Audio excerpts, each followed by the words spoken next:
दोस्तों, एक पंडित ने पढ़ाई तरावीह की नमाज। जी हां दोस्तों, एक पंडित ने एक मस्जिद में मुसलमानों को पढ़ाया तरावीह की नमाज। आज की इस वीडियो में जानेंगे कि एक पंडित कैसे हाफिज कुरान बन गया और मुसलमानों को तरावीह की नमाज पढ़ाई।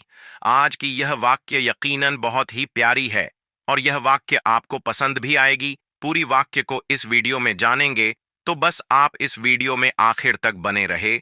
और यदि आपने अभी तक हमारे इस चैनल को सब्सक्राइब नहीं किए हैं, तो चैनल को सब्सक्राइब जरूर करें और साथ ही बेल आइकन को भी जरूर दबाएं, ताकि आने वाले नए वीडियो का नोटिफिकेशन आप तक सबसे पहले पहुंच सके।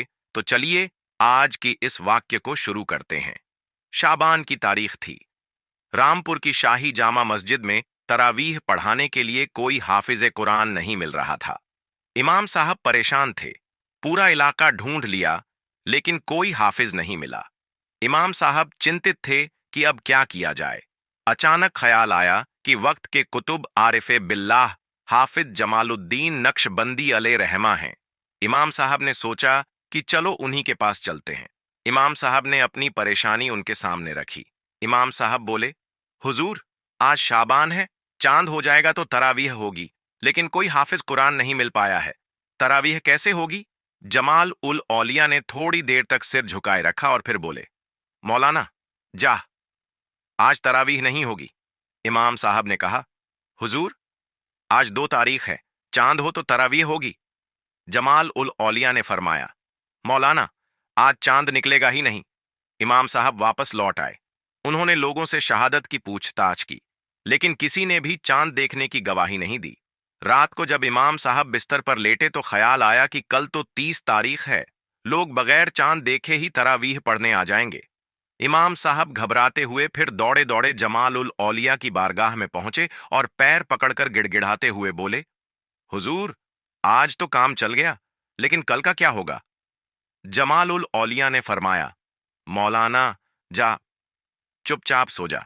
सुबह फज्र की नमाज पढ़ाना और फिर मस्जिद के दरवाजे से बाहर निकलना। जो भी पहला आदमी तुझे मिले उसे पकड़कर मेरे पास ले आना। सुबह फज्र की नमाज के बाद इमाम साहब मस्जिद के दरवाजे से बाहर निकले। इत्तफाक से एक पंडित जी खड़ाऊं पहने हाथ में घंटी और लोटा लिए जा रहे थे। खड़ाऊं की आवाज खटपट कर रही थी और घंटी टुन टुन बज रही थी। इमाम साहब ने आवाज लगाई, पंडित जी, पंडित जी। पंडित जी ने पीछे मुड़कर देखा और बोले, मुझसे कह रहे हैं? हाँ हाँ, आप ही से कह रहा हूं। पंडित जी बोले, कहिए, क्या आदेश है? इमाम साहब बोले, आपको बाबा जमाल उल औलिया ने बुलाया है। पंडित जी बोले, मैंने तो उनको कभी देखा भी नहीं है, सिर्फ नाम सुना है, लेकिन जब आपने बुलाया है तो चलूंगा, लेकिन पहले मुझे क्रियाकर्म करने दीजिए। इमाम साहब बोले, नहीं, पहले वहीं चलना होगा। पंडित जी चल पड़े। जैसे ही वह जमाल उल औलिया के पास पहुंचे, औलिया हंस पड़े और बोले, पंडित जी आ गए? जी हां, हुजूर, पंडित जी ने जवाब दिया। जमाल उल औलिया बोले, पंडित जी, देखो ना, इस साल बड़ा गड़बड़ हो गया, कोई हाफिज कुरान नहीं मिल रहा है, तरावीह कैसे होगी? इसलिए मैं चाहता हूं कि आप ही तरावीह पढ़ा दें। पंडित जी घबरा गए और बोले, हुजूर, मैं तो पंडित हूं, मुझे तो पहला कलमा भी याद नहीं है। ये 30 पारा कुरान के अध्याय कैसे सुना पाऊंगा? जमाल उल औलिया बोले, पंडित जी, हिम्मत करो। हिम्मत करना तुम्हारा काम है, पढ़ाने के लायक बनाना मेरा काम है। जमाल उल औलिया ने पंडित जी से पूछा, नहा कर आए हो?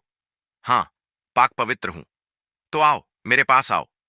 जमाल उल औलिया ने पंडित जी की बाहों में अपनी बाहें डाल दी, सीने से सीना सटा दिया और आंखों में आंखें डाल दी। फिर बोले, पंडित जी, जब बाहों में बाहें डाल दी, सीना सटा दिया और नजरें मिल गईं, तो अब पूरी ताकत से पकड़कर मुझे दबोच लो। पंडित जी ने ऐसा ही किया। फिर जमाल उल औलिया ने कहा, अब जैसे बचपन में मां का दूध पिया था, वैसे ही मेरी जबान अपने मुंह में डालकर पीना शुरू करो। पंडित जी ने ऐसा ही किया। थोड़ी ही देर बाद जमाल उल औलिया ने पूछा, कहां तक पहुंच गए? पंडित जी बोले, हुजूर, 10 पारा मुकम्मल हो गया। फिर थोड़ी देर बाद पूछा, अब कहां तक पहुंचे? पंडित जी बोले, हुजूर, 20 पारा मुकम्मल हो गया। फिर जमाल उल औलिया ने कहा, जल्दी बोलो, नहीं तो सीना फट जाएगा। पंडित जी बोले, हुजूर, 30 पारा मुकम्मल हो गया।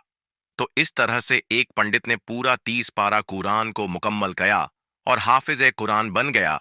तो आज का यह वाक्य आपको कैसी लगी कमेंट में जरूर बताएं। उम्मीद करते हैं कि क्या हुआ, क्या आपको पसंद आई होगी।